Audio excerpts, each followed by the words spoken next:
So good evening all. First of all Krishnamma team అందరికీ నా best wishes. ఎందుకంటే trailer చూశాను, ఎక్స్ట్రాడినరీగా అనిపించింది. అండ్ ముఖ్యంగా డైరెక్టర్ గోపాల్కి, అలాగే యాక్ట్ చేసిన సత్యదేవ్కి, అలాగే మిగతా అధీర అండ్ అర్చన మిగతా ఆర్టిస్టులందరికీ విషెస్ చెప్తున్నాను. అండ్ డైరెక్టర్తో పాటు ట్రైలర్ చూసినప్పుడు నాకు బాగా ట్రావెల్ అయింది భైరవ. సో మ్యూజిక్ కూడా చాలా ఇంపాక్ట్గా అనిపించింది. సో అది ఇంటెన్స్ ఉన్న సినిమా కాబట్టి దాన్ని త్రూ అవుట్ ఆ ఎండ్కి వచ్చినప్పుడు కూడా సత్యదేవ్ కూర్చున్న లాస్ట్ షాట్ మీద కూడా ఇచ్చిన బీజిఎం ఇంకా హాంట్ అవుతుంది నాకు. అండ్ నీ వాయిస్కి పెద్ద ఫ్యాన్, నీ మ్యూజిక్ కూడా నాకు చాలా ఇష్టం భైరవ. All the best. అలాగే సత్యదేవ్ గురించి చెప్పాలంటే నిజంగా ప్రతి చిన్న పాత్ర నుంచి మొదలుకొని ఈరోజు హీరోగా తనకంటూ ఒక గుర్తింపు తెచ్చుకున్నాడు. అండ్ సరిలేరు టైంలో నిజానికి తను హీరోగా చేస్తున్నా కూడా ఒక చిన్న రోల్ అయినా కూడా వచ్చి చేశాడు. దట్ ఈస్ ఆయనకి ఉన్న రెస్పెక్ట్ అలాంటిది సినిమా మీద. So thank you Satyadev. అప్పుడు నీకు థ్యాంక్స్ చెప్పానా లేదో అందుకని ఇప్పుడు చెప్తున్నాను. And I wish you all the best. And అంటే చాలా ఏ కథకైనా ఏ పాత్రకైనా సూట్ అయ్యే కట్అవుట్ వాయిస్ ఉండటం చాలా తక్కువ ఉంటుంది. సో అందులో సత్యదేవ్ కూడా ఒకడు. సో మంచి మంచి రోల్స్ చేయాలి, మంచి మంచి సినిమాలు చేయాలని నేను విష్ చేస్తున్నాను. అలాగే ఈ సినిమా ప్రొడ్యూసర్స్ అండ్ ముఖ్యంగా కృష్ణ గారి గురించి చెప్పాలి. నాకు ఇండస్ట్రీలో ఉన్న one of the best well wisher అని చెప్పాలి. సో ప్రతి ఫ్రైడే నా సినిమా రిలీజ్ అయిన ప్రతి ఫ్రైడే నాకు వచ్చే ఫస్ట్ 4-5 కాల్స్లో కృష్ణ అన్నది ఉంటుంది. సో థ్యాంక్ యూ కృష్ణన్న. అలాగే ప్రతి ఫ్రైడే నేనే సినిమా టాక్ కనుక్కోవాలన్నా కృష్ణన్నకే చేస్తాను, చాలా ఓపెన్గా చెప్తారు.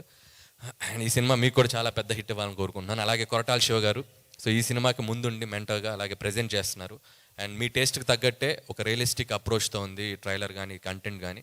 సో మీకు కూడా ఫస్ట్ ఇది కాబట్టి మీరు ఇంకా ముందు ముందు ఇలాంటి ప్రాజెక్ట్స్ ఇలాంటి సినిమాలు మీరు ప్రజెంట్ చేయాలని కోరుకుంటున్నాను. అండ్ అలాగే ఈ సినిమాని డిస్ట్రిబ్యూట్ చేస్తున్నారు. నిజంగా సినిమా తర్వాత రివ్యూలు ఇస్తారు. మైత్రి రవి గారు ముందే రివ్యూ ఇచ్చారు. సో ప్రతి సినిమాకి మీరు వచ్చి ఇలా మైత్రి రివ్యూ అని ఒక పేరు పెట్టి ఒక రివ్యూ ఇవ్వండి, సినిమాకి చాలా మంచిగా హెల్ప్ అవుతుంది. సో మీ రివ్యూకి తగ్గట్టు సినిమా కూడా మంచిగా ఆడాలని కోరుకుంటున్నాను. అండ్ అలాగే May 10th ఈ సినిమా రిలీజ్ కాబోతుంది. IPL మ్యాచ్లు కొంపలేం మునిగిపోవు 2 రోజులు అటు ఇటు అయితే.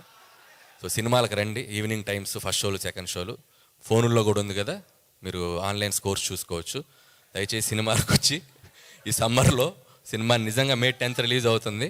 సో కృష్ణమ్మ సినిమాని చూసి ఎంకరేజ్ చేయాలని కోరుకుంటున్నాను. అలాగే ఈరోజు ఈ వేదిక మీద ఉన్న రాజమౌళి గారిని కలుసుకోవడం చాలా ఆనందంగా ఉంది. సో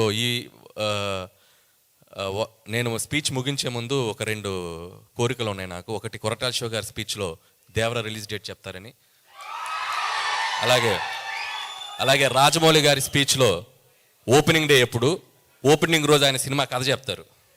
అసలు ఏ జోనరు ఏం సినిమా తీస్తారని తెలుసుకోవాలని చాలా ఎగ్జైటింగ్ ఉంది. ఆ 2 ఎప్పుడో చెప్తారని కోరుకుంటున్నాను. అలాగే పెదరాయిలో ఒక డైలాగ్ ఉంది, మీకు గుర్తుందో లేదో. మోహన్ బాబు గారు డైలాగ్ తర్వాత MS నారాయణ గారు ఒక మాట చెప్తారు, జీవితంలో వినకూడదు ఒకటి, వినలేనేమో అనుకున్నది ఒకటి, చూడలేనేమో 2 చూశానని. ఈరోజు నేను ఆ 2 చూశాను. అక్కడి నుంచి ఒకటి, తెలుగు అంతంత మాత్రం రోజులు ఒక అద్భుతమైన పద్యం చెప్పాడు బ్రదర్, అది నేను అసలు వినకూడలేమో అనుకున్నాను. అలాగే యాంకర్లతో పాటు ఈక్వల్గా అధీర అద్భుతమైన తెలుగు స్పీచ్ ఇచ్చింది, అది చూడలేమో అనుకున్నాను. Thank you.